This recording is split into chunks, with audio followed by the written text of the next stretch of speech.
Olá, meu nome é Fábio, eu sou aluno da pós-graduação de Formação e Capacitação de Docentes da FEA de Ribeirão Preto USP. Meu propósito aqui hoje é apresentar a dificuldade de fazer aprender e transmitir o conhecimento. Silêncio! Olha, seu Madruga, eu queria que... Nada de seu Madruga! É senhor professor! O que queria? Ai, nada! Olha, papi! Nada de papi! Senhor professor! Deve estar bêbado. Senhor professor. Senhor professor. O que disse? Ai, nada.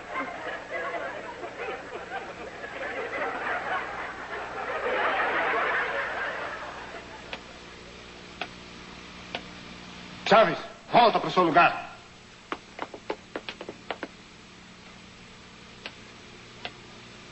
Sua vez, Popes.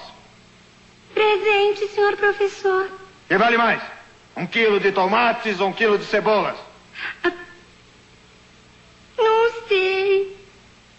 Reprovada! Sua vez, Nhonho. Presente, senhor professor. Que vale mais? 1 gol contra ou 1 oitavo? Ai, não sei. Reprovado! Godines, Presente, senhor professor. que vale mais? 1 corrida ou 1 terço? Ao ar livre ou em quadra?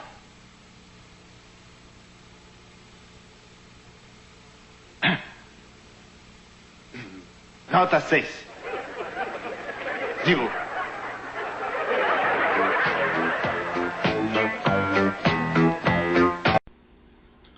Bem, tendo encerrado agora esse vídeo do Chaves, onde o professor Madruga faz uma tentativa como professor, depois retornaremos a ele.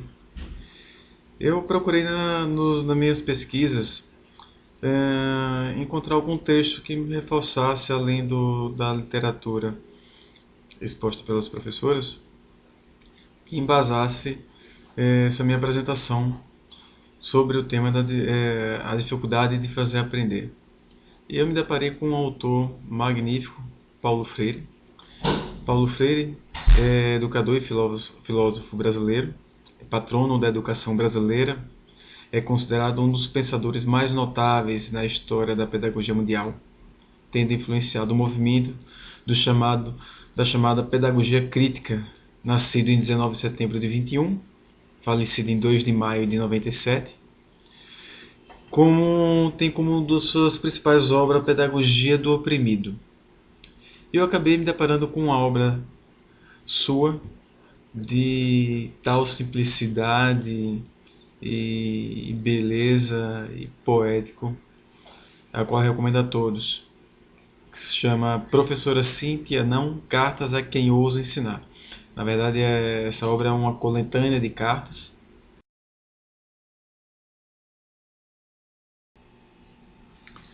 Para podermos buscar a origem da dificuldade e propor uma solução, vamos um pouco atrás.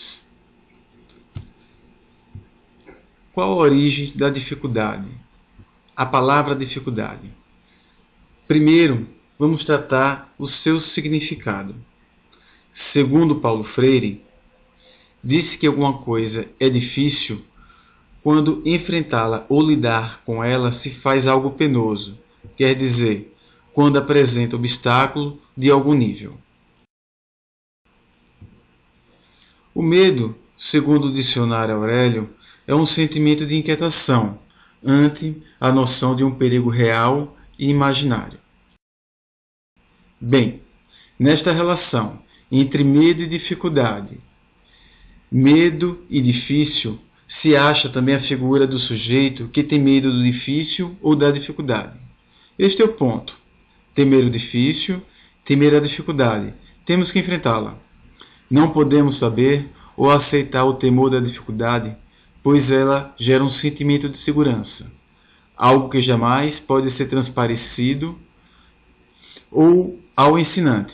O medo da dificuldade não pode nos paralisar. A situação tem que ser enfrentada como um desafio, com luta e esforço. Diante do medo é preciso, primeiro, certifiquemos com objetividade da existência das razões que nos provocam medo. Segundo, realmente compará-las com as nossas possibilidades para enfrentá-la. Terceiro, o que podemos fazer, se for o caso, diante do enfrentamento, nos tornemos capazes de fazê-la amanhã. Sempre nos tornar capazes mais e mais. Difícil ou dificuldade está sempre em relação à capacidade de resposta do sujeito. Agora que sabemos o que é difícil, dificuldade, medo, podemos buscar agora a origem da dificuldade do fazer aprender. Paulo Freire, em uma de suas cartas, Ensinar a Aprender a Leitura do Mundo, diz: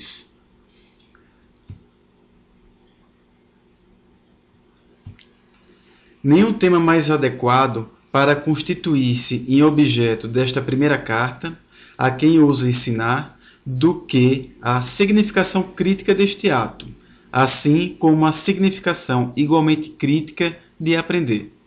Então, ele fala da importância do ensinante, da significação do seu ato, e também da igualmente crítica do aprender. Ele diz que não existe ensinar sem aprender.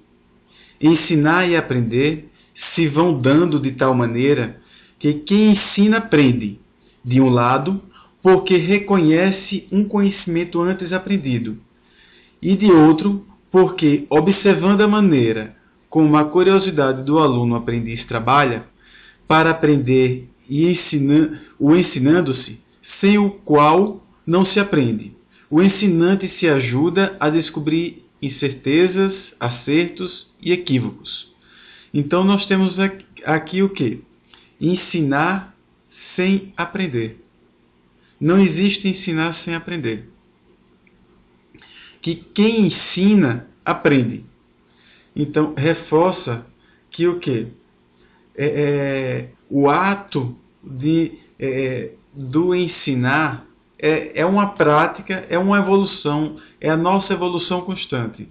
É ensinando que se aprende, e se aprende ensinando. Então nós temos que ter convicção disso e reconhecer este ato, e reconhecer o conhecimento deste aprendizado. Então, o aprendizado do ensinante ao ensinar se verifica à medida que o ensinante, humilde, aberto, se acha permanentemente disponível a repensar o pensado, rever-se em suas posições. Então, o quê?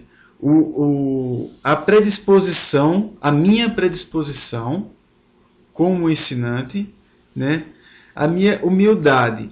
Esta humildade me torna aberto ao aprendizado, essa troca com o aprendiz.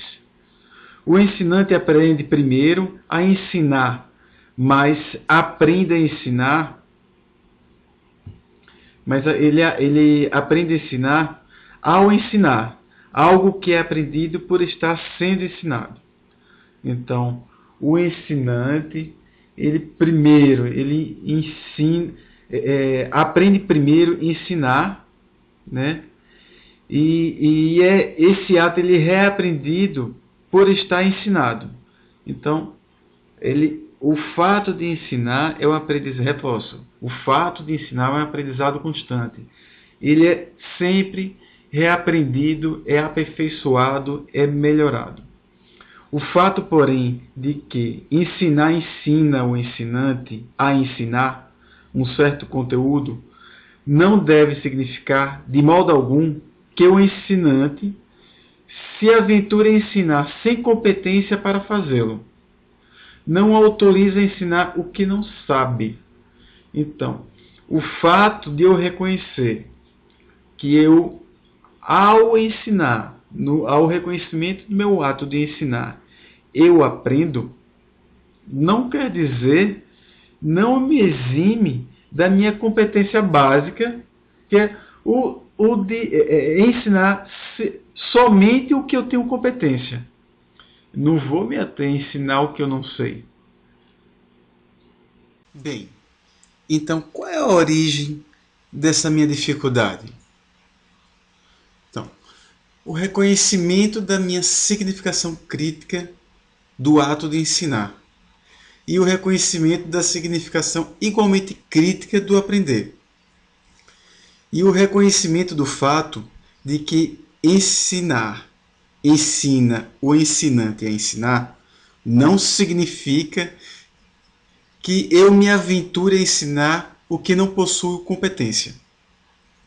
Se devo trabalhar a transmissão do conhecimento, o fazer aprender, então, a minha capacidade de resposta está à altura do desafio?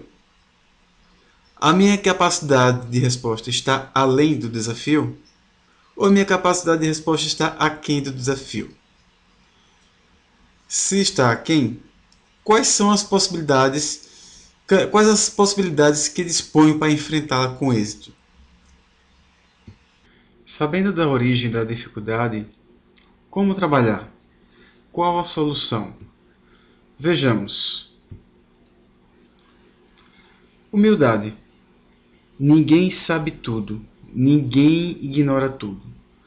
Todos sabemos algo. Todos ignoramos algo. Sem humildade, dificilmente ouviremos com respeito a quem consideramos demasiadamente longe do nosso nível de competência. Amorosidade. Não só aos alunos, mas ao próprio processo de ensinar. Um amor que briga, que se afirma no direito e no dever do direito de lutar, de denunciar e de anunciar. Tolerância. Sem ela é impossível um trabalho pedagógico sério. Sem ela é inviável uma experiência democrática autêntica. Sem ela, a prática educativa progressiva se desdiz. Não há tolerância de completa passivação ou de inquietude. É uma tolerância negociada, um jogo definido. Decisão. Decidir é romper para optar. Toda opção que se segue à decisão exige uma criteriosa avaliação. A indecisão revela falta de segurança e é entendida pelos educandos como fraqueza moral ou como uma incompetência profissional. A segurança. A segurança demanda competência científica, clareza política, integridade ética. E a tensão entre paciência e impaciência. Essa é uma virtude. Essa virtude está e não está em viver e atuar impacientemente paciente, sem jamais se dar uma ou a outra. Mas é viver essa permanente tensão entre a impaciência e a paciência. O equilíbrio harmônico é o que se produz no que chama de parcimônia verbal. E a alegria de viver. Entrega a alegria de viver, sem que esconda a existência de razões para a tristeza da vida ou para preparar para estimular e lutar para a alegria da escola. E aqui vai uma surpresa. As qualidades vão se gerando na sua prática. Não nascemos ou encarnamos por decreto, ou recebemos de presente. Retomemos agora o vídeo do Chaves, onde vamos observar o professor Girafales reconhecendo a possibilidade de troca com o aluno. Isto é uma das qualidades, a humildade.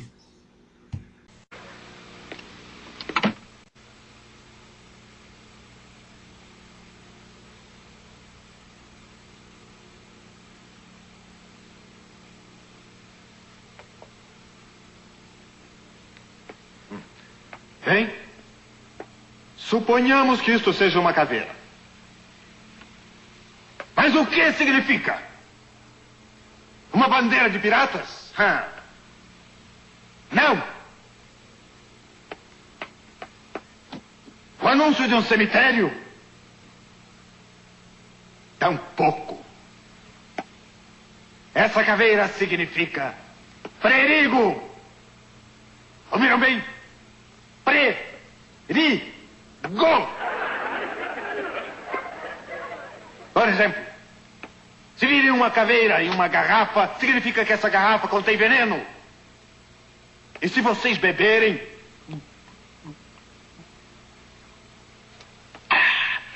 Que bom! Mais um minuto! Vão começar a se retorcer como lagartixa com cãibra. Assim. E depois vão esbugalhando os olhos.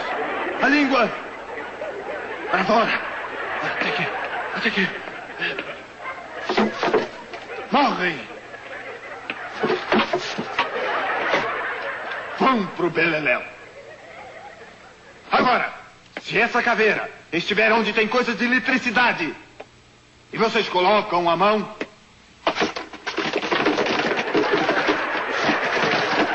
vocês vão tremer, soltando faíscas com fio desencapado, assim, até que o corpo não aguente. E se prepare para exalar o último suspiro. Bravo! Bravíssimo, senhor! E o salário, ó.